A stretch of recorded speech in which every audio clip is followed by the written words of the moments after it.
Coming to you from the shed in his backyard in the Hudson Valley in a sweatsuit and Crocs. Ladies and gentlemen, your host of Stand Up Daily, it's Pete Dominic.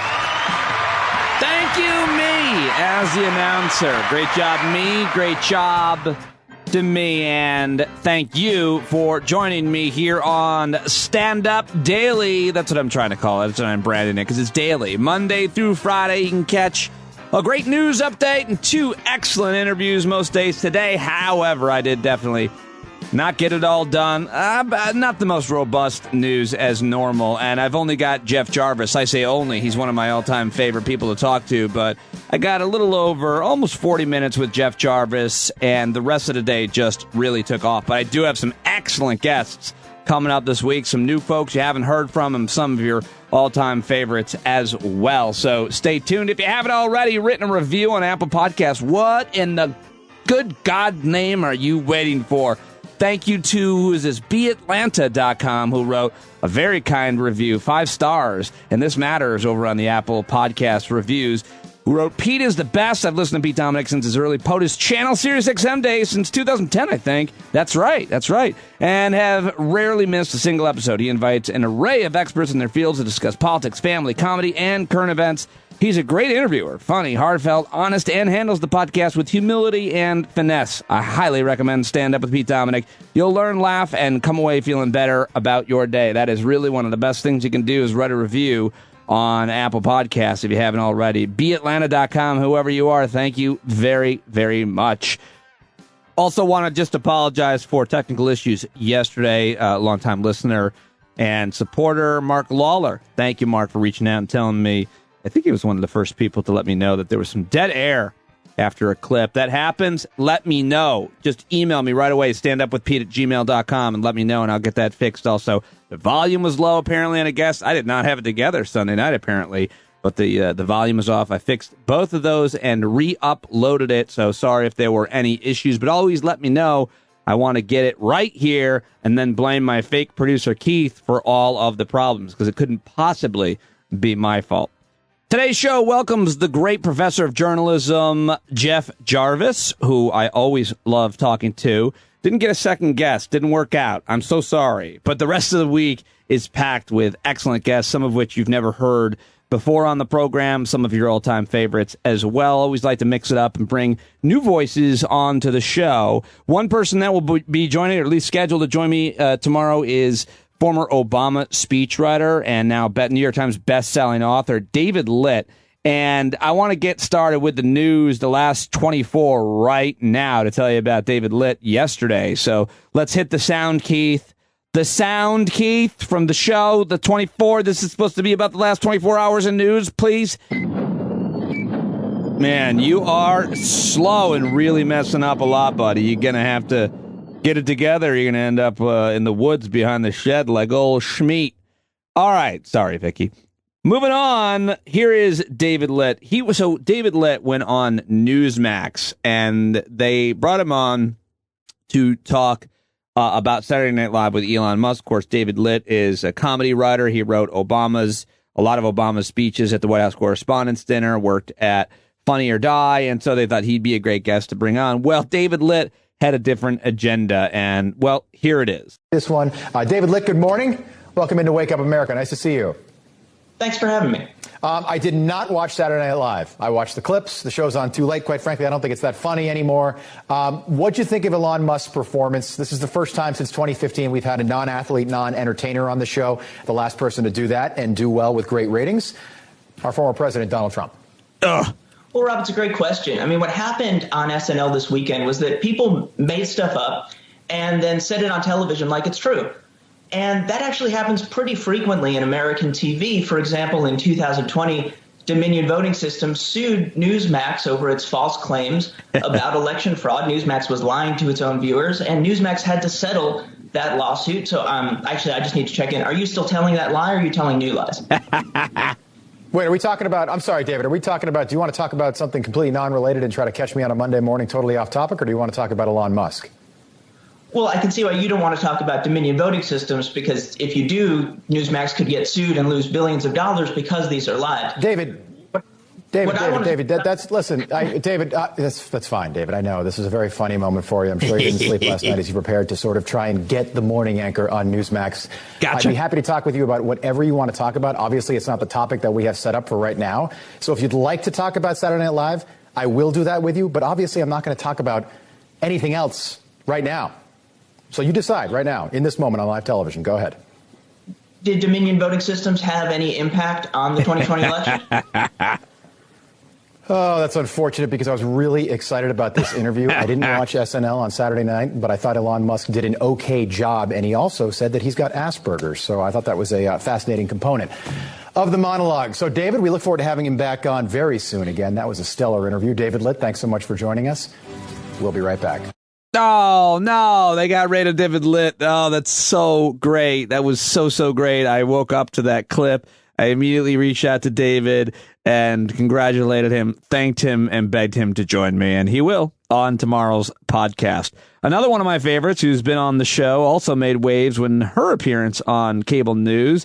It is the president of the American Federation of Teachers, a woman who I think is an American hero. I've worked with her several times, and I've been hired by the AFT to come down and talk and motivate the troops at their annual gala. Love Randy. She's been a great mentor and friend to me. She was on this podcast early on, as a matter of fact, and here she is. Here's a over 3-minute clip on Fox News yesterday with anchor Martha McCallum, and I just love this as well.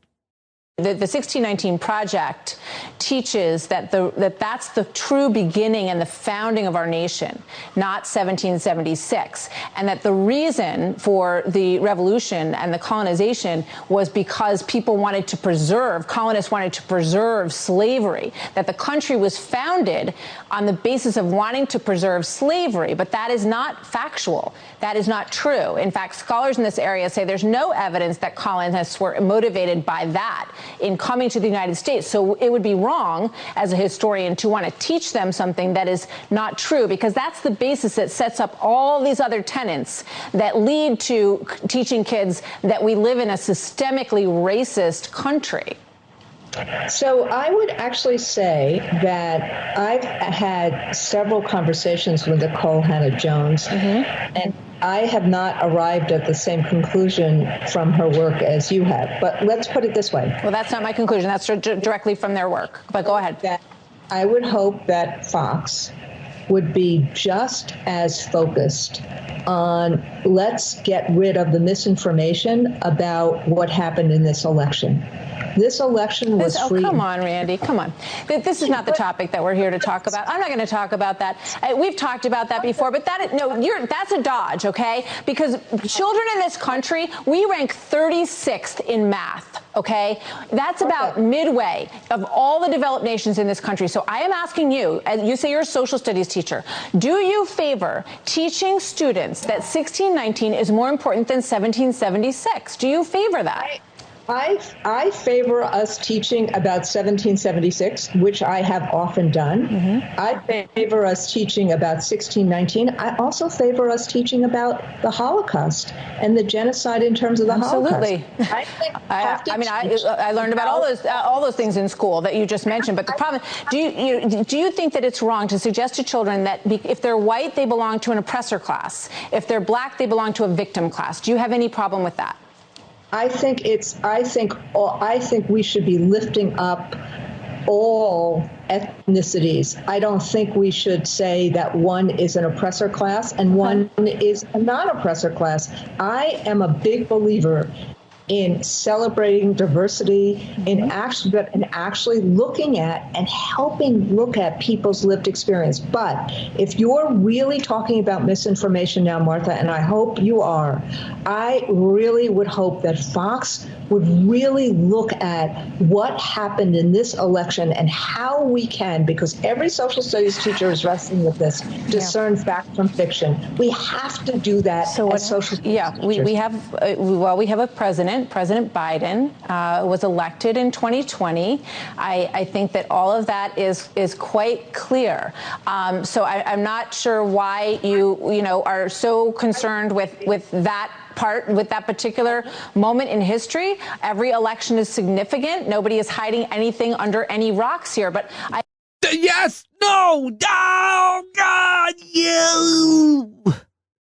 Everybody does not agree that Joe Biden won the election. It is absolutely 100% the fault, in partially, but probably in huge part, to networks like Fox News, who have been selling the big lie. And of course, this matters.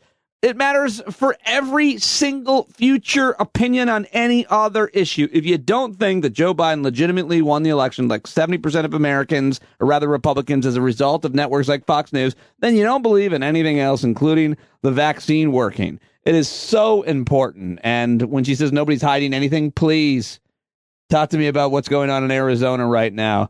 Oh, just great. Randy Weingarten. Bravo. Chef's kiss. Got to get her back on this podcast. And too bad Martha McCallum doesn't listen to Lindsey Graham on Hannity's show last night, because he lays it out just perfectly. It's impossible for this party to move forward without President Trump being its leader, because the people who are conservative have chosen him as their leader. And you know why they chose him? Because he delivered. He was the most consequential president for national security since Ronald Reagan. He secured the border. He cut our taxes. He brought a new attitude of being an American. And the people have chosen him, not the pundits. Yeah. And I just love him. Have you ever seen him with his shirt off? It is a sight to see. His breasts are glistening, and he's so chiseled and remarkable. And I just think he's fantastic. I especially love when he gave out my cell phone to everybody. That was fantastic. Screw you, Lindsey Graham. Now here is Michelle Goldberg talking about the threat that the Republican Party is to American democracy on Chris Hayes' MSNBC show All In last night. I mean, one of the psychic taxes that Trump exacted on the citizenry when he was president is that just to keep up with current events, you had to be constantly diving down all kinds of conspiracy theory rabbit holes just to understand what he was talking about. And I think this shows that he's gone, but those conspiracy theories are still animating Republican politics at the state level and the national level. I mean, it's become this kind of stab in the back legend that there was this conspiracy against Donald Trump. He was illegitimately deprived of the president. And that alone is the governing ideology of the Republican Party. And it means that it's very hard for me to imagine if Republicans take the House, which they're very likely to do, not because they're likely to get a lot more votes, but because they're likely to be able to redistrict themselves into having more seats. If Republicans take the House, it's really hard for me to imagine them agreeing to seat Democratic electors, especially if you have Republican officials at the state level, since they're purging the honorable ones who tried to uphold Democratic norms in the last election. If they send alternate Republican slate of electors, I mean, I think people are exhausted from years and years of constant crisis and anxiety, but we are heading towards something extraordinarily dangerous in a few years because of the total breakdown of commitment to democracy in this party. Oh, so good. Michelle Goldberg, New York Times on MSNBC last night. Very good. You know who else is great is Ari Berman, of course, and nobody covers voting and voting rights and voter suppression better than Ari Berman. And he is now talking about what's happening in the Texas House. So many states have tried to pass voter suppression bills and have. And most recently, Texas last week. And he tweets, "Democracy dying in the dark with Texas House. Passing voter suppression bill at 3 a.m. And in Florida, DeSantis signing voter suppression bill as Fox News exclusive because they failed to overturn 2020 election. Republicans are weaponizing the big lie to rig future ones." And here is Ari Berman of Mother Jones magazine on Democracy Now! Yesterday. A copycat of the Georgia voter suppression law. It does a lot of things that the Georgia law did. It bans drop boxes or severely restricts them. It makes it a crime to give people food and water, makes it harder to get absentee ballots. It expands access for partisan poll watchers to observe ballot counting.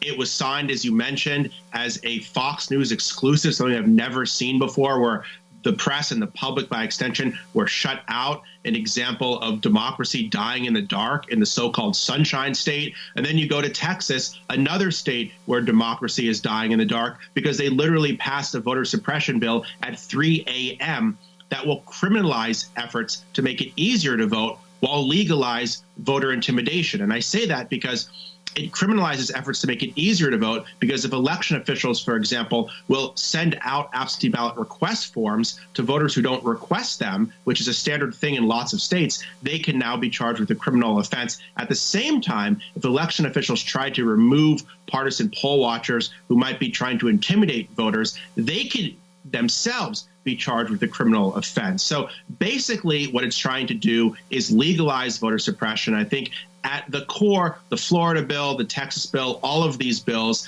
they are trying to weaponize the big lie that Trump told, that the election was stolen. They're trying to make it harder for Democratic constituencies to be able to vote in future elections. And they are trying to institutionalize voter suppression in a way that they couldn't do in 2020. They were unable to overturn the election through litigation and intimidation in 2020. So now they're trying to change the rules to get the same outcome in 2022 and 2024. Always listen to Ari Berman and always listen to Democracy Now! Good stuff. I haven't listened to that show in a long time, but it's just too dry for me. But always great journalism over there. Okay, so we go from Ari Berman's analysis of what's going on in the Texas House to the Texas House itself, where Democrat Rafael Anchia, who is a Democrat from Dallas, asked questions to the bill's author about ballot purity, and he makes this guy... This is an amazing clip right here. You will see the Democrat question the Republican here and educate him. And this Republican young guy sounds so smug to begin with, such a smug, arrogant asshole. And look into this guy whose name is Briscoe Kane. What a history this guy's got. And listen to the Democrat educate him. This is so good and really important. What was your motivation for using that term purity at the ballot box? Because that's a specific set of words that has a lot of meaning in state history. You know, you may have figured out by now I really like the state constitution, and I think as a legislative body, just as Congress should, they should be looking for their authority from their charter, from the thing that gives them power. And so when we're looking at what authorizes us, right, the sovereign people of the state of Texas who delegated their authority through the Constitution, we then should look to the Constitution and say, what gives us authority to do anything on this issue? And that's the provision that does that. And so that would be why. Did you look at the history before using that word? No. The only thing, if we were to have a discussion, maybe over some coffee or a drink, something, I could go into the details of Article 1 really well. I've read the debates in the journals of the Convention of 1875 on that for that thing, but I'm not familiar with the one. You may have missed it then. Article 6. And this would have been very obvious, I think, to anybody who looked at that language. And that provision was drafted specifically to disenfranchise black people, black voters, in fact, following the Civil War. Did you know that? No, I'm sorry to hear that. And are you familiar with white primaries? We've heard and read of such thing. I'm glad have you read about those? It's a disgusting thing. Yes. Did you realize that purity of the ballot box language in the Texas Constitution gave rise to all white primaries? No, I didn't.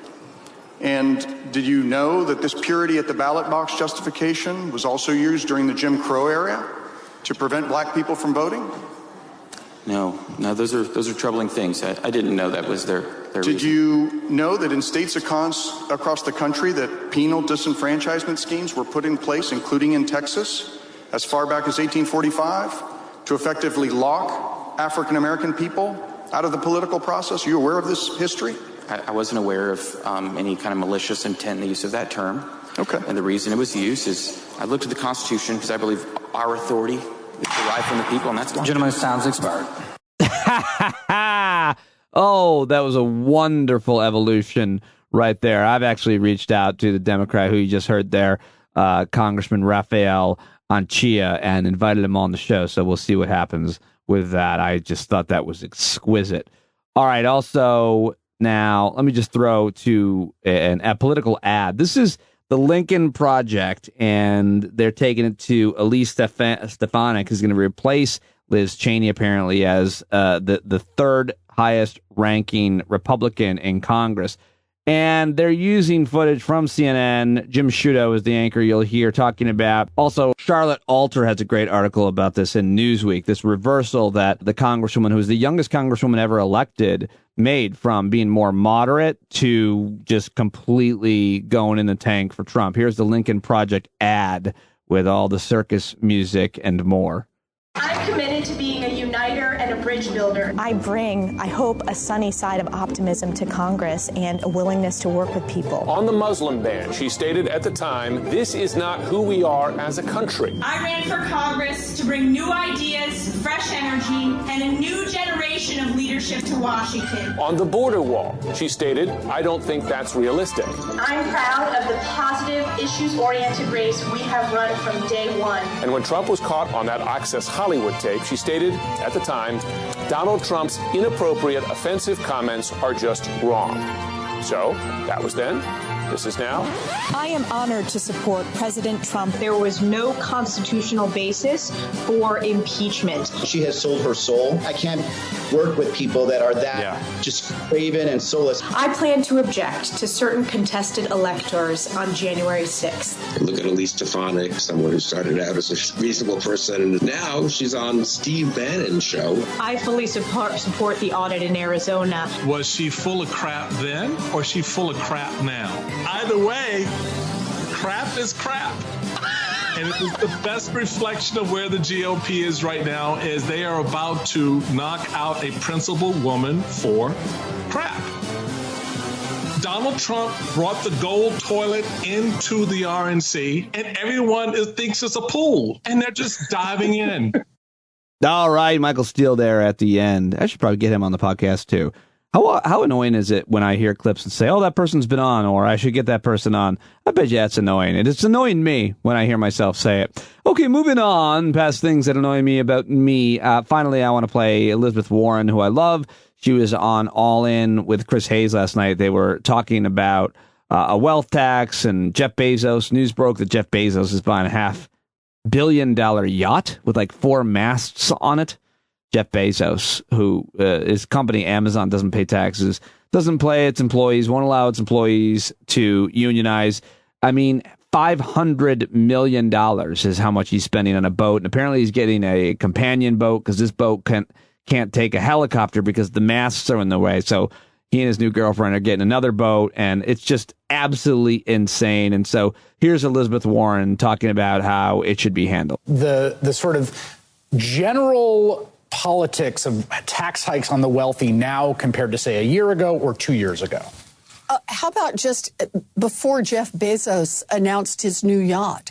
Because I look at it like this. The Republicans are saying we can't raise the minimum wage. We can't fund child care for all the mothers who need to go back to work. We can't cancel any student loan debt. And we can't put a wealth tax on the richest Americans. Look, this is a fight I am ready to have, and I just feel like just today, Jeff Bezos has given us a new round of ammunition in this fight. We need to jump in and go. All right, some other major headlines I just want to mention here at the end before I get to the news dump, which is everything else. It's all blurred at this point. But the New York Times headline here late on a Monday night, FDA authorizes Pfizer vaccine for 12 to 15-year-olds. Have you gotten your teenagers vaccinated yet? My daughter Ava is 16. She's trying to make her appointment now. It looks like Julia, who is 13, will also be able to make an appointment ASAP, which I think is great. The Washington Post is reporting late about the horrific Israeli airstrikes on Gaza that killed 20 people, including, sadly, 9 children. I mentioned last night that the Arab-Israeli conflict is heating up, and a smart listener asked me if maybe I shouldn't call it the Palestinians instead of Arabs. Thank you, Erica. I want to talk more about that issue and what is happening right now in the Middle East. Earlier in the day, violent clashes in Jerusalem's old city left more than 300 Palestinians injured. All kinds of things to say about that historic conflict, but there are always a lot more Palestinians injured and killed in these conflicts than there are Israelis, in case you're keeping score, which you shouldn't because it's not a game. Sorry about that. Joe Biden's approval rating at 63% in a new AP poll and in the 90% amongst Democrats. I thought that was an interesting headline. In California, they have a huge surplus. So the governor there is proposing giving checks to all Californians. And I'll tell you, no better way to win a runoff election, Gavin Newsom, than giving people their money back. Smart political move and cash payments for 2/3 of California residents. What could go wrong? Speaking of economics, the Dow hit 35,000 on Monday. And finally, I want to mention that the NBC is not going to air the Golden Globes. And you know what? I'm just fading right into the news dump with these headlines here at the end, things I want to mention. So let's just do it. Hit it, Pete Co. Wild turkeys on the prowl have some fluffy rumps and communicable disease on today's news dump. Yeah! Thank you, Turkey. Thank you, Pete Co. Well, I mentioned the cyber hack on the pipeline on the East Coast yesterday, and as a follow-up from Yahoo News, gas stations are along the East Coast are beginning to run out of fuel as North America's biggest petroleum pipeline races to recover from a paralyzing cyber attack that has kept it shut for 3 days. From North Carolina to Florida to Alabama, gas stations are reporting that they sold out of fuel as supplies in the region dwindle and panic buying begins to set in. At least 2 gas stations in Tallahassee, Florida were completely out of stock, according to employees who asked not to be named. Also in Asheville, North Carolina, there is an ExxonMobil out of gas, and the Colonial Pipeline said it's manually operating a segment of the pipeline running from North Carolina to Maryland, expects substantially restore all service by the weekend. Yikes, I think I might end this news dump and head out and get some gas and another electric car. I love this story. Police in Houston are looking for a man who claimed to be, quote, with the zoo. With the zoo. After a tiger apparently escaped from his residence and roamed the neighborhood. The tiger, which was wearing a collar, was confronted by an armed off-duty sheriff's office deputy who was nearby when neighbors reported that there was a tiger walking around their neighborhood, according to the Houston Chronicle.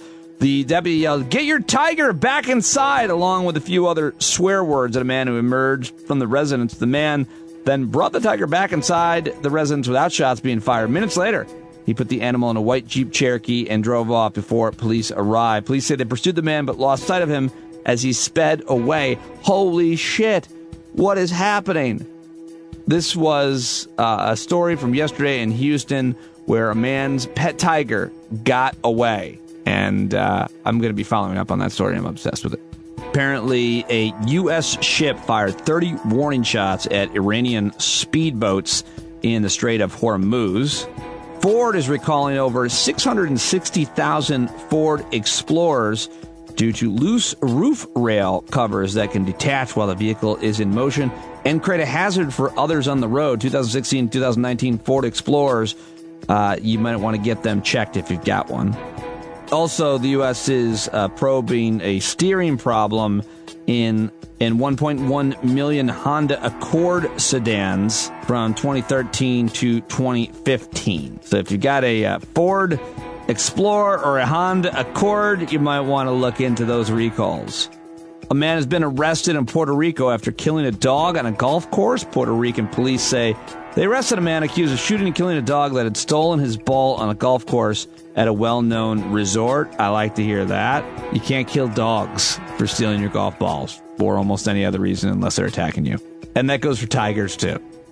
And how about this horrific headline? There have been, on average, 10 mass shootings in the U.S. each week this year. Already, the U.S. has experienced 194 shootings in which 4 or more people were shot or killed, excluding the shooter. I'll be talking to Shannon Watts from Mom's Demand. Maybe this week. Definitely very soon, though.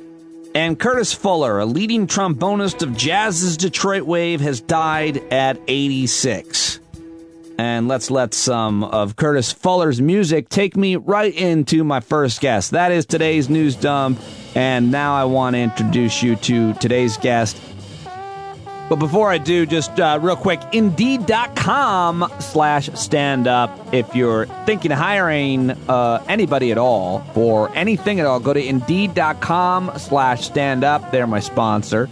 Not an official read today, but do want to give them a plug because I appreciate their sponsorship. And if you haven't gone to that website yet, Indeed.com/standup, do it. Do it for me. Thank you very much. Check it out. You can hire great people there. All right. So I've got to tell you about my guest real quick. Jeff Jarvis, one of my all-time favorites. Always love talking to him.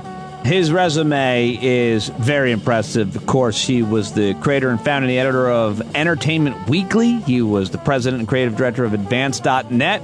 Also, Sunday editor and associate publisher of New York Daily News. He's a columnist at the San Francisco Examiner. He's written a couple of great books. He blogs at buzzmachine.com. He is now the Toe Knight Center for Entrepreneurial Journalism at the City University of New York Graduate School of Journalism.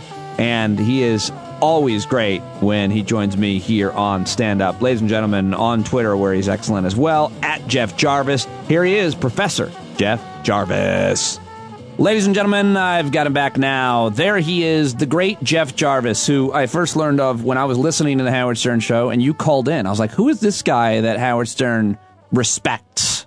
How did that happen? I was TV critic at TV Guide, and I wrote a slathering. It actually didn't start as slathering. I had the same impression everybody else had of Howard, and then I listened to his show for a long time. Even though it was TV Guide, I was reviewing a CBS show, so I listened to, and I fell in love with Howard, like sane people do, and realized that he is more than the sum of his farts. And so I wrote that, and he offered me on-air oral favors in return. And so I ended up calling in a couple times. He takes the call. Did you end up getting the oral favors ever? No. I think that would be important information. See my wife's face when I told her that. She was quite disgusted. And you've been, kind of a trusted person in his audience ever since, it would seem. The good news is I managed to sneak getting the VIP number, which I will not pass on pain of death. And he answers the phone. That's awesome. I love it. I love that I'm story. always flattered. Well, the last time I called in, I said something and he disagreed and thought it was dumb, and so he just got off as soon as possible then. But do you remember what it was? Yeah, I was wondering whether if he had stayed, I don't know if we discussed this before, if he had stayed on terrestrial radio, would we have had Donald Trump? Oh. Because there had been an alternative to right-wing broadcast radio. He said, no, that's ridiculous. And that was the end of the call. Oh, that's a hard one to kind of unpack, but it's a very good question. Proving a negative is always tough, but it's a fair and valid question. I love it. Well, I'm always flattered when you join me here on the podcast. It's great to have you back. And I have a billion questions and topics that I want to discuss with you as always. But I just wanted to real quick take a look at Fox News and kind of see what they've been up to and what they're doing. And it's interesting because I was watching Chris Wallace, Fox News Sunday, grill this Republican about the big lie and thought he did a great job. Couldn't have done a better job, in my opinion, in that interview. I don't watch him all the time, but then you watch Hannity and Tucker Carlson, and you're like, those people work at the same outfit. I wonder what that's like. Do you have any insider information about? Well, I got a question for you in return. So CNN just announced they hired somebody from Fox News to cover space. And is it wrong of me to question someone's judgment because they ever worked for Fox News? No, it's not wrong of you, but it's also probably worth asking why that person left Fox News, because we want people to leave there no matter what their job is. And that's certainly difficult, as you can tell us all about, based on your students, to get a job. So I understand that it's hard to leave a decent or great job in media, like at a cable news network. They're not great, but they're decent, and go find another one. So I want everybody to leave there, but at the same time, it's worth looking, I think, vetting out who they were and what they reported on. That's fair. Yeah, and CNN, has a few questionable people on the air, and so I wonder about that. But Fox News, I think I've argued this with you before, or we agree that we in journalism, we in media, have to recognize our Fox problem, and I think we've got to shun them. I think we've got to shun everything about them. I don't care. Yeah, Chris Wallace will ask some decent questions, fine, but it's still Fox News. It's still the Murdoch empire. And it's not journalism, and it's not news. And so I think we've got to treat it that way. I wonder whether starting a campaign to go after their ads, macht nichts, because doesn't matter. The ad, the money comes from subscriber fees. So I resent the fact that on my Fios, which otherwise I like, it's very good, it's reliable, I love it. But on my Fios, I pay for Fox and OAN and RT and these horrible outlets, and I at least want the option to not have to pay for them and not have them on my service. Where are we in the landscape of how we get these networks? They've been traditionally delivered by, quote, cable companies. I now am on YouTube TV.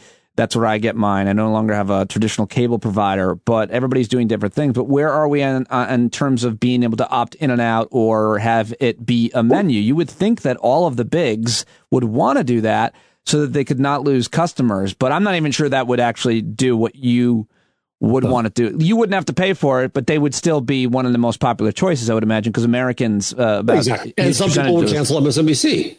But I don't know what's the strategy. I lose it here.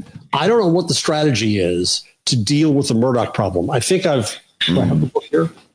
There's a wonderful little book. The Murdoch problem is international too. It should always. Well, speaking of which, so Kevin Rudd, former Prime Minister of Australia, I paid a fortune in DHL to get this sent to me. The Case for Courage, and half of it is him talking about the problem that News Corp is in Australia, where in Australia they have a virtual monopoly of print newspapers. And so if I can read just a minute, Kevin Rudd writes, the core reason for this little book is that for the first time in my life, I have become deeply worried about Australia's future. I worry because we are becoming a nation riven by anxiety, fear, and anger, at times bordering on an uncontrollable rage. These are deeply disabling emotions that crowd out the space in our nation's mind and imagination for almost anything else. They overwhelm our natural sense of optimism, enterprise, and generosity of spirit, transforming us instead into a frightened and fractured people. Yeah. He laments the Americanization of Australian politics, and that comes down solely to Rupert Murdoch. And so you have Rudd going after him in Australia. You have some brave folks who've gone after him in the UK. What are we doing here, and what is a strategy to sideline Murdoch and his impact? I don't have an answer. Do you?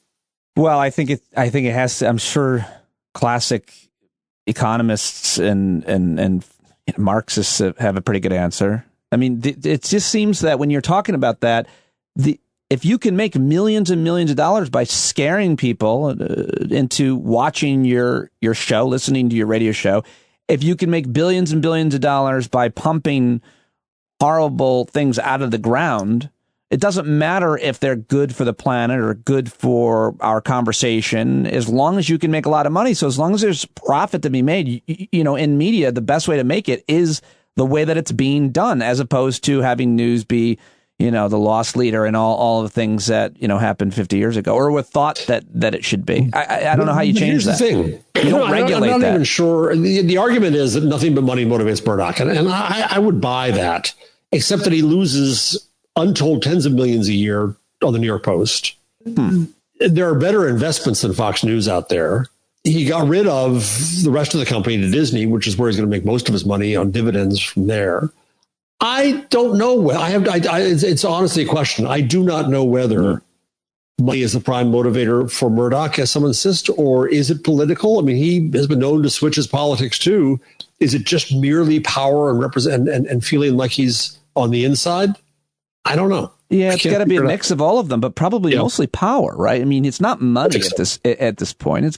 He has all of the money. So I just generally think about people like that it comes down to power, which I'll never really understand or be able to relate to. By every account, Lachlan Murdoch, his son now in charge, the apparent winner of the sweepstakes, is more conservative, is worse. James has essentially left the company. James and his wife are moderates, and they haven't attacked the company, but they have at least separated themselves somewhat. So what happens in the next generation of News Corp? I think it gets worse. I think Lachlan becomes Murdoch amplified.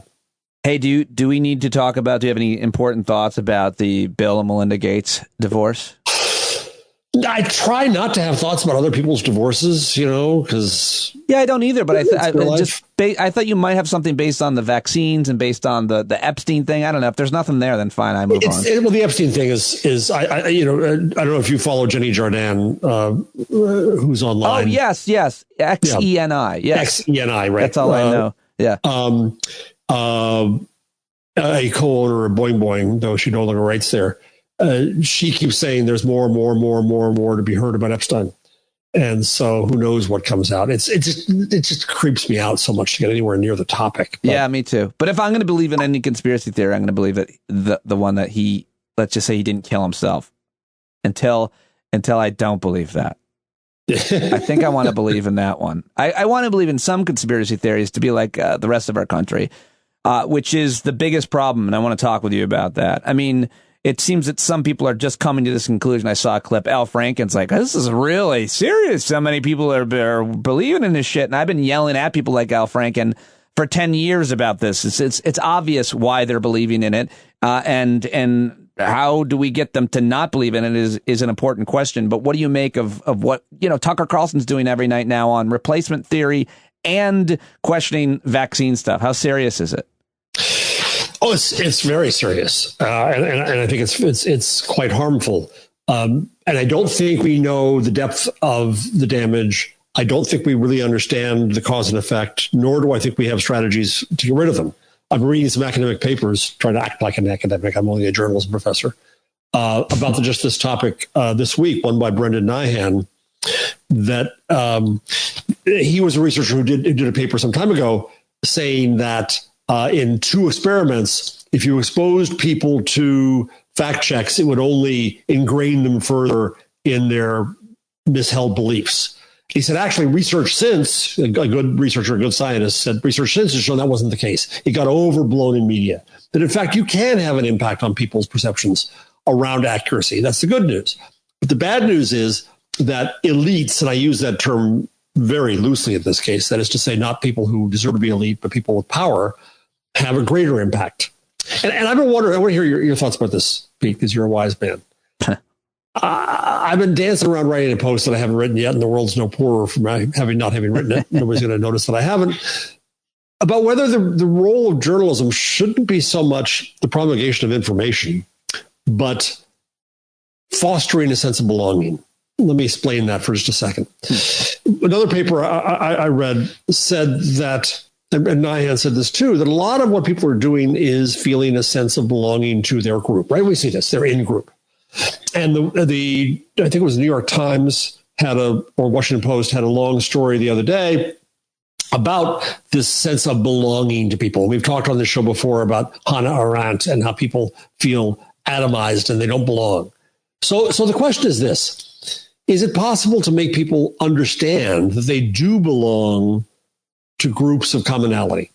Now, they may not agree once there, but the problem with media today is all we present is areas of fight, areas of disagreement and conflict, instead of saying, well, some good number of us are parents, so we share concerns there.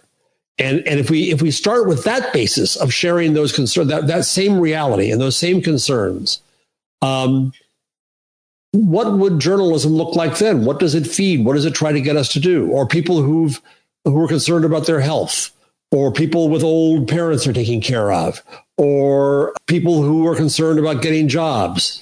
These are communities based in reality rather than emotion, in shared need and experience rather than anger. And what all journalism feeds these days, it strikes me, is the anger and the emotion.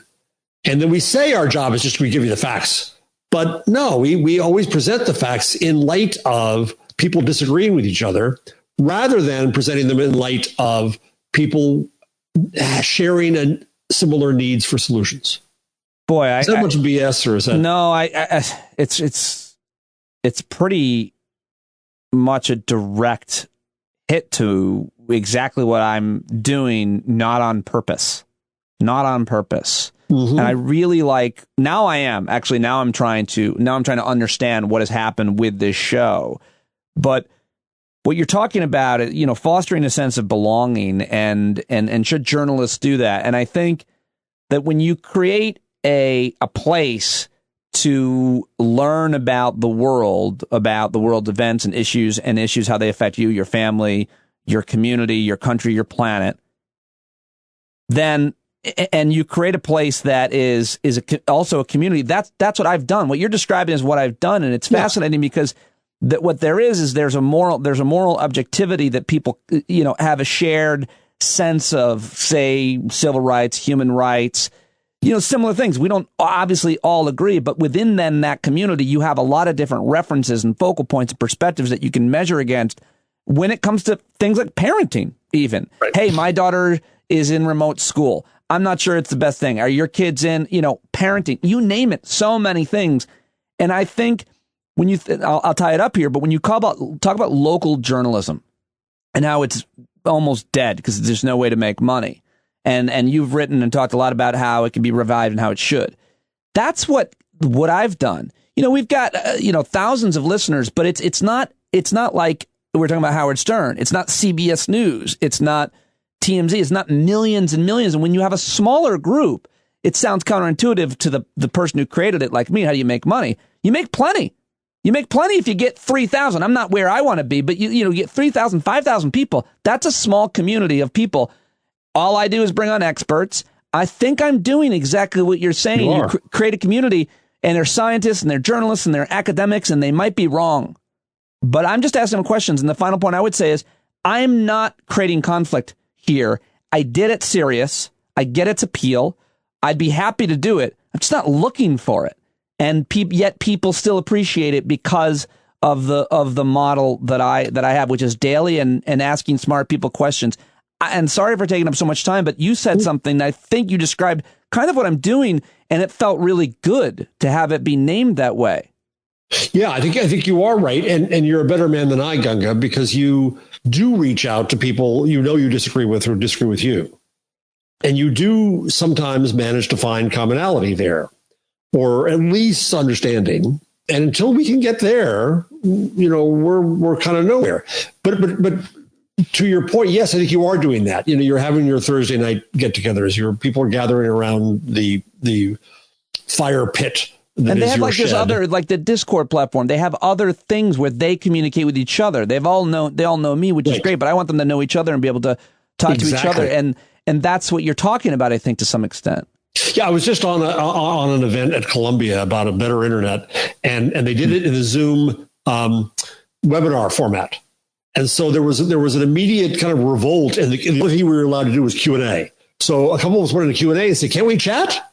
We want to know who else is here. We want to talk with each other." Interesting. You got smart people here. That's part of the ethic of where we go now. But it occurs to me, you go to experts. Well, I'll talk about experts in a second.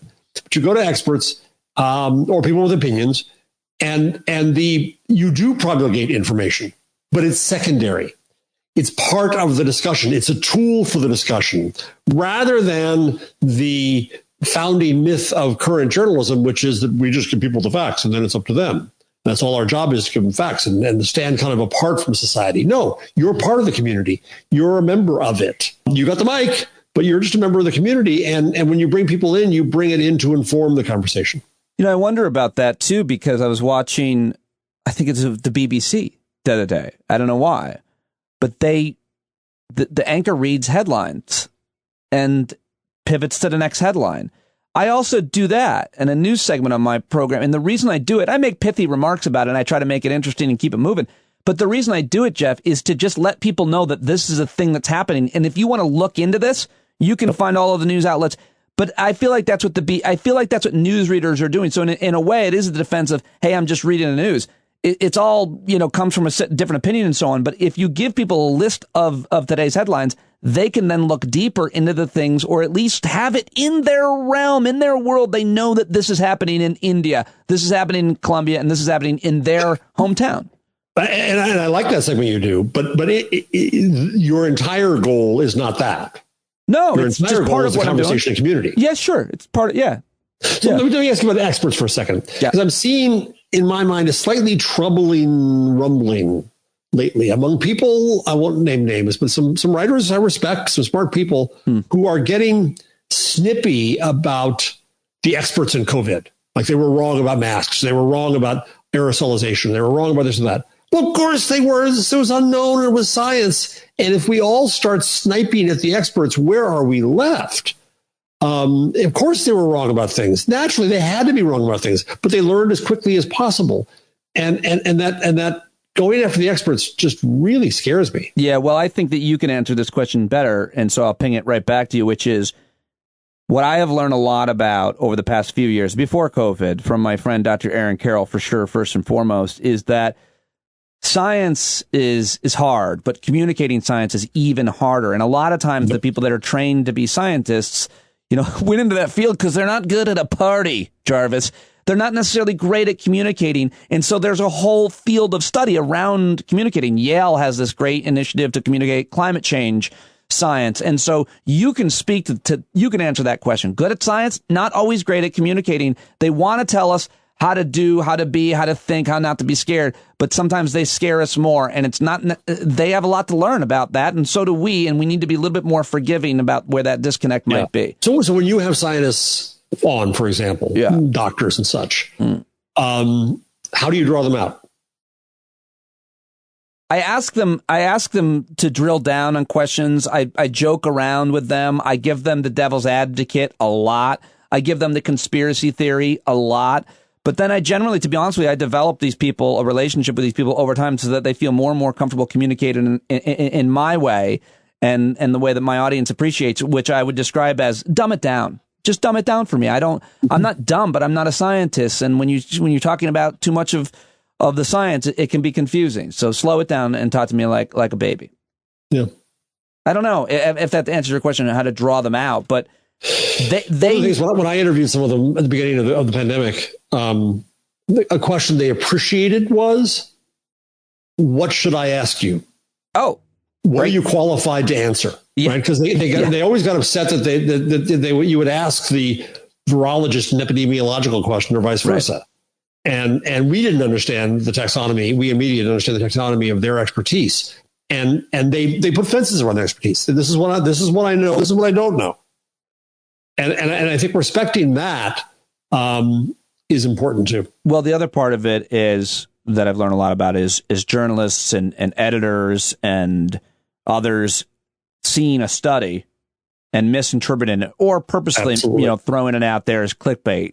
That has happened a lot over COVID and climate and vaccine, you name it, right? I mean, a lot of times journalists just see a study and so often I look at it and I send it to my expert friends. They're like, that's one study.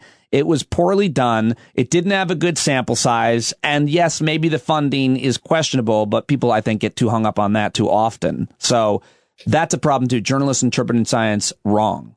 I funded a project with full disclosure Facebook money called News Q, looking at definitions of quality in news, run by a brilliant woman named Connie Moon-Sahat. And she brought together expert panels in various areas. One of them was on science journalism. And there are some pretty simple standards to hold to there. Never report on a preprint paper by talking only to its single author. Oh, that's always good. Go to others, right? Yeah. Always put that paper in the context of the wider process of the research. What do we know? What don't we know? What is this answer? What is left to be answered, right? It's not rocket science to report on rocket science. It's funny, we were talking about this, and we were talking about Howard earlier. Brent Hatley and I had a huge, former Howard Stern guy, had a huge argument internally at Sirius. Because he said on Howard Stern that there is science that says marijuana can cure cancer, something like that, or can stop it, can cure it. And I confronted him, off the air, and I said, hey, man, nobody wants that to be true more than me. Nobody. I grow it. I smoke it. I love it. And my main concern is that, the long-term damage it might be. But there's no science that says it cures or stops cancer, whatever you said. And we argued about it to the point where he actually didn't talk to me for like 2 months because it got ugly. And so Brett loved to argue. Yes, for sure. He's a confrontational guy, which is fine. But the point of why I'm telling you this is because I finally went to him. He cited a study. So I looked up the study and I looked up the authors of the study. The authors of the study are on record as saying a lot of people have misinterpreted this study. And that was actually, he was reasonable, the nail in the coffin of the argument. He actually conceded. I was like, you're seeing an outcome of a study. You're citing a study, seeing an outcome that you want, that even the authors didn't say it was true. And I think so often people will cite one study, and it drives me nuts, Jeff, because none of us can read a study. None of us can even understand the abstract. If you're not someone who's trained in that, then stop doing that as well. And sorry for that long rant, but it was a way of just describing how these arguments sometimes come undone. The true mark of the expert, of the intellectual, is to admit when you have facts that don't back up your worldview. Intellectual honesty. And that's what the paper I just mentioned. Oh, I came up with a theory. The theory got widely propagated. I used that word 3 times today. But no, further research proved that it wasn't the case. And to say that is intellectual honesty. I'll give you some intellectual honesty. Last night I was reading a quote on the podcast, and someone had passed away, and I read out loud and recorded the word. I read it this way: posthumous. I go, that didn't sound right. And I stopped a few minutes later, and I went back, and I was like, I know I didn't pronounce that right. Posthumous is the word. But luckily I went back, because that would have been very revealing. And I'm sorry even to admit it now, but I felt like we all have those words in our heads. The one I get is that when my eyes see it, my brain says epitome. How about this one? And to this day, I know it's epitome, but I have to stop and say, like recording an audiobook, rewind and re-record epitome over epitome. One of the things I miss about being live is being corrected in the moment. And I once said the word egregious. I was reading, again, reading some thoughtful op-ed on the air, and I'm trying to sound smart, and I read it, egregious. Yeah. Egregious. And my producer he said, you have to stop, which would be rare for him to kind of interrupt me like that while reading that. I go, what? He goes, you just said... It's awful. But also hilarious. Hilarious. Oh, it's horrible. So talking about Facebook, what do you think about, what is this big board that decides on things? What can you tell us about your thoughts on this, that they decided that former President Trump can no longer, he still can't come back to Facebook? What about the board, and what about the decision? Yeah, so I followed and I've already given the full disclosure that Facebook has given money to my school, though I received nothing personally from any of the platforms. I followed the creation of the board carefully. The people who put it together did a lot of work talking to a lot of people and thinking through the structure. I think they did a good job, but so far I'm very disappointed with the decisions of the board. And I have a friend who's on it. In the case of Trump, what they said was it wasn't good enough, Facebook, to say that he was indefinitely suspended. Nobody should be subject to an indefinite term of anything. We insist you take 6 months and rethink this. And either you say he's permanently suspended, or you let him back under some conditions, or you just let him back. But up to you. But what it meant was that Facebook kicked the can to the oversight board, and the oversight board kicked the can back to Facebook. Now, in legal Twitter, in that world, and I follow a lot of people like Kate Klonick and Daphne Keller, who and Evelyn Dowick, who have reported on the oversight board brilliantly. And legal Twitter was a little bit enthralled with the decision because it was legalistic, and it threw something back on Twitter and explained this is the legal structure you have to have, and so on and so forth. I was extremely disappointed in it, because it stays a football that Lucy keeps pulling up the ground from Charlie Brown, and to mix my metaphors. And I think that one side or the other should have had the courage that Jack Dorsey has had to say flat out, it's my company. No, this is not acceptable here. Not happening and not coming back. You've gone over the pale. That's that.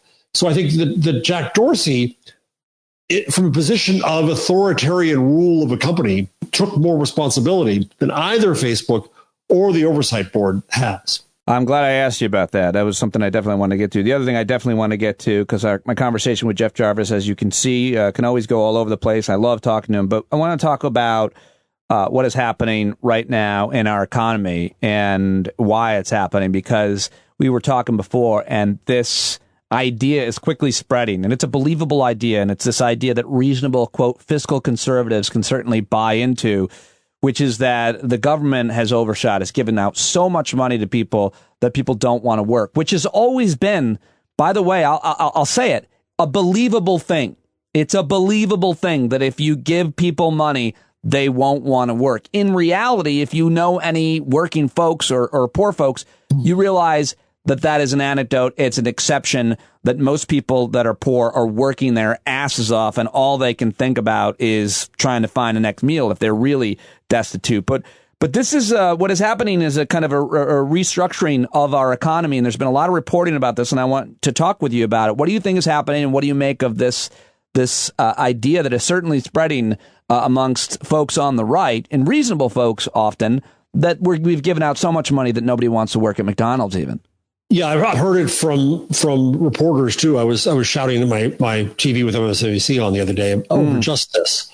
And then Heather Long, who's the economics correspondent for the Washington Post, did a really good piece that said, no, this is a reconstruction of the labor ecosystem. Interesting.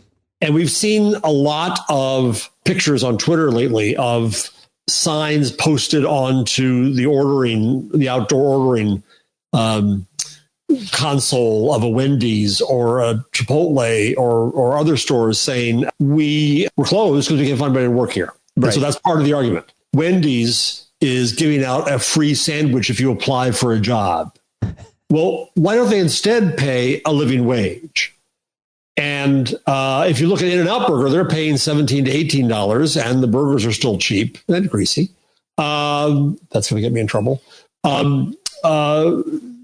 What we've got to do here is change the function. Now, the other thing that Heather Long pointed out in her story was that most of the jobs that have come back in the last report were for men. There was an increase in jobs for men, a decrease for women, because in our sexist society, we still put the burden of the family on women, and they still have kids who are homeschooled, and we don't have, Zoom schooled, and the jobs pay crap, and it's not worth it. So the answer to this is not, we shouldn't be giving people money to hold them off in the worst pandemic in a century. The answer is we need a higher minimum wage, and $15 probably isn't enough either, but let's at least get to there. We need health insurance so people aren't trapped in their jobs. We need a restructuring of the labor economy. And that's the essence of this story. And too many people on the right, certainly, and in media too, I think, are missing that. Yeah, it's an easy paradigm. It's an easy one to fall into, economic argument to fall into. But I'm just looking at this Heather Long piece that you're referencing it. And it's what I always think when I'm talking with people about economics, Jeff, is usually often talking with people who know a little bit more about, than I do, which is not a lot. And what happens when you're having a conversation with two people who think they know a little bit about it is you resort to arguments that you've always made, or you resort to common sense economic arguments. Well, if you're going to pay people, then they're not going to go to work. And they're going to live, off the government and all of these different things, or just arguments about minimum wage and hiring and job creators. All these things are old. They're old arguments, and sometimes they were never true. But what we need right now are new arguments and new solutions for a brand new economy, because as this piece is writing, people are rethinking their lives as a result of the pandemic. Yes. And there are people my age, not a whippersnapper like you, but my age, who have said, okay, now I'm going to retire. This is the time. The job force shrinks. The birth rate went down. We all thought there'd be more stuppen in the pandemic, but there was less, because people said, oh my God, if we ever have Zoom schooling again, I'm doomed. So what's the solution to that? Well, open immigration. If you don't want to raise the minimum wage, then fine. Then bring in the people who are willing to do the work, who are going to be immigrants. And the right's not going to do that either.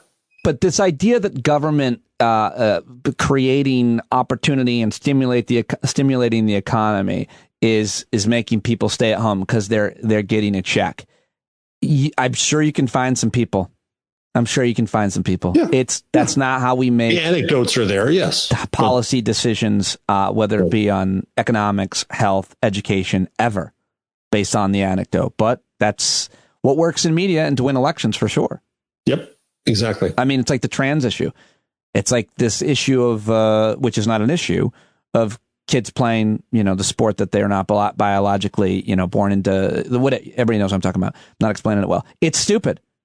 It's not. It's not happening. Went after it was the governor of West Virginia, I think, for signing a trans bill, and he couldn't point to one episode. Buried in that interview was the fact that there maybe is a handful of trans students in West Virginia.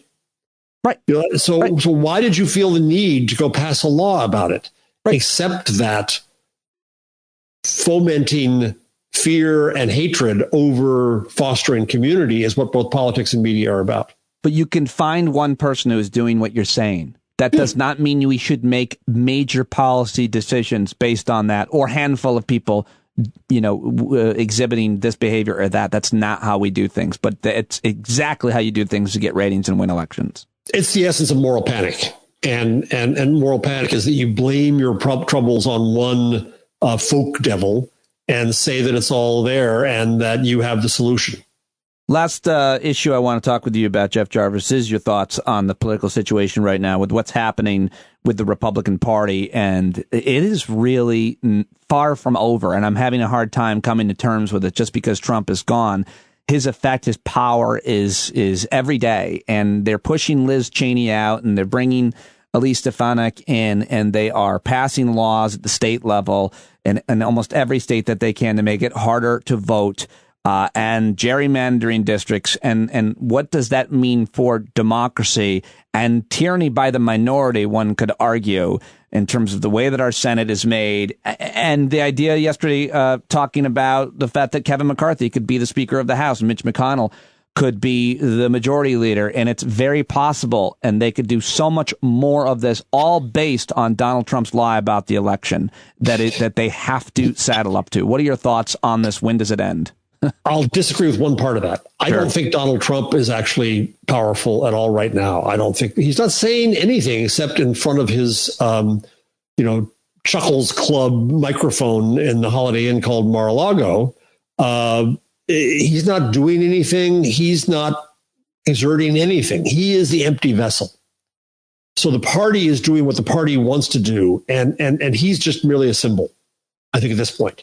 And the fact that he would come out and call our election a big lie and tear down the primary pillar of democracy, gave them all permission to do it. So now they all do it and they outdo each other. He could disappear tomorrow, weekend at Bernie's. It wouldn't matter. And so I think that by trying to blame it on Trump at this point, I mean, Lord knows I can't stand the man and anything he's done. But that's in a way too easy. This is inherent now in the white people's party. And as two white guys, we can say that. It's the bad white people's party, the Republican Party. They're trying to burn down the institutions rather than share them. They know they're eventually going to lose them, so they're trying to hold on as long as they can. They're going to do everything radical they can, which means that we on the left should be as radical as we can be to protect those institutions. Changing how, getting D.C. statehood and Puerto Rico statehood, getting rid of the filibuster, expanding the court. These are not destructive acts. These are constructive acts to save the institutions. And we're not going far enough. We're not recognizing that this isn't just Donald Trump, and if he disappeared tomorrow, everything would be okay. No, the cancer has metastasized throughout that part of the country. And we got to be radical in response. If that is true, then why does Kevin McCarthy go meet with him? Why does Ted Cruz go meet with him? I think it's theater. I think it's theater. I think it's a way that you put a star on your forehead and say, I'm still okay. It's a symbol. Being okay with Donald Trump is being okay with everything he does. Everything he does is against every norm of our democratic society. So it's a symbol of just saying, yeah, I'm still there. So where do we go from here? I mean, well, I think you had just answered it in terms of being radical. Well, let me ask you, what about, Liz Cheney, who's no saint, in my view. One thing that's irritated me from the press coverage is everybody is presuming that she's out of office as a third-ranking Republican. I don't think they should presume it necessarily until it happens. But let's say it does. Is there a strategy in which she reclaims some part of the party? Is there a strategy in which there is an alternative to Trumpism? Is that possible? I think because of what we're talking about in terms of how they understand that they need to stay in power, they're going to continue with the playbook, which he argues, more to your point, that it doesn't matter. The playbook is to lie about elections and not be concerned with the election outcomes. And if you get the election outcome you don't want, lie about how it occurred, and then continue to govern, or I wouldn't call it governing, rule that way as a minority power. I think that just continues. Yeah, and I saw the news this weekend. Which is why we have to beat them in every single place that we can. Yeah. Well, we've got to, but we're, with gerrymandering, with the Electoral College, with the Senate structure, we are for a generation probably screwed. And the damage they can do, they did it in 4 years, and they can do in 20 is beyond belief. Well, we have to end on a higher note than that. What's made me happy? I saw a video of goats climbing on a guy's back. Yeah. You said you've done that? I've done yoga. I did goat yoga once, and it was preposterous. I love the animals. I love that they climb on your back, and I enjoyed that to a certain extent. But their hooves dig into your back, Jeff. It doesn't feel good. I mean, it's fun to play with an animal, but it's not relaxed. Yoga, it's a weird thing to mix, is all I'm trying to say. Yoga, it's like having meditation with a porcupine. Why would we do that? What is that? How is that? Tough. Do you have pets? Yes, we have a cat. Now, I'm a dog person myself, or I was until recently. I'll explain this why. My wife used to wake up the kids of a cold, rainy, miserable morning when we were deciding and said, if we had a dog, you'd have to walk it now, and you'd have to pick up its poop. So she won. We got the cat. I love the cat dearly, but I still like dogs. So I go around on my daily old man constitutionals around the neighborhood. I carry dog treats with me. And with owner's permission, I will share a treat with a dog. And there's a wonderful dog in the neighborhood named Monty, who growled at me and barked at me, but I befriended him and we became buddies. And last weekend, I'm out walking. His owner is out walking with her daughter, and the dog attacks me. I'm not ending on a high note here. I got stitches underneath my chin. I got scrapes in my arm. I said I know. I know. So I always betray you. I went with the most obvious one. You have pets? You like? Yeah. It goes bad. It goes south. So I found out the poor dog. I mean, I feel awful with the dog. The dog had been in a car accident, and this gets worse. And obviously had a concussion. And God knows it was seeing me as a cat head or something. Oh, God. And went after me. So I'm okay now. I don't know about the dog. I'm worried about the poor dog. Well, that's thoughtful of you. A lot of people would say, put that thing down and attack me. You could, though. I hope not. Well, need your treatment. Well, okay, now I've ruined that. No, doesn't matter. It's great now. That's hilarious. That's a hilarious high note. Oh, let's go to the safest thing. Let's go to puppies. All right. Well, I tell you about the other day when one attacked. Jeff Jarvis, everybody. Always a pleasure talking to you, sir. I have a lot to think about. Always love talking to you. Thank you, sir. All right, that is it for episode 349. Sorry, I only have the one guest, a little bit short today, but I appreciate you listening in the rest of the week. Very excited to introduce you to some new guests and bring back some of your favorites. As always, thank you for your support. Go to patreon.com/Pete Dominic right now, and please sign up for a paid subscription. Write a review on Apple Podcasts. Give me 5 stars over there, and tell your friends. Also, you can hang out with us on Thursday nights at 8, every Thursday, 8 p.m. East. There's a stand-up happy hour hangout. We always have a lot of fun, learn more about each other, network, and you can do the same on Discord 24/7. The Discord platform is always available to you if you're a stand-up member. Thanks for listening, supporting. Tell your friends. I love you. Bye-bye. Talk to you tomorrow. Take it away, John Carroll. When you're tired of begging, saying pretty please, that's the time you gotta finally get up off of your knees. When you can't see the forest for the burning trees, you got to stand up. Hey, you've been sitting so long, you got the creaky knees, you got to stand up. Stand up. I think you're driving wheels with leaking grease. Boy, you better stand up. Stand up. Well, there's a whole lot more of us who know what's right. They'll keep right on ignoring us if we keep sitting tight. You got to open up the window to let in some light. You got to stand up. That's right. You got to rise up. You got to stand up. You got to stare the devil straight in the eye. We got to let him know it's his turn to go. See it clear when all you hear is a lie. Get up off of your butt, get down off of your fence. Even if it ain't a very friendly audience, well, they'll begin to listen when you start making sense. And you stand up, stand up. No need to point your rifle to defend your town. Just stand up, stand up. can't deny what you're laying down. Boy, you better stand up. Stand up. Show your face of every color, yellow, black, red, and brown. She's the place where every lost child will finally be found. There's only one thing to do before we stand our ground, and that's stand up. Stand up. Well, the founding fathers saw a land for all. They had to stand up. They had to stand up. They had a keen imagination for a crystal ball, drawing all the plans of stand up. But all they had to go on was the time they were in, with other causes for laws, and since they weren't even sin, they knew that change was gonna come before the change could begin. They had to stand up. All right, they had to stand up.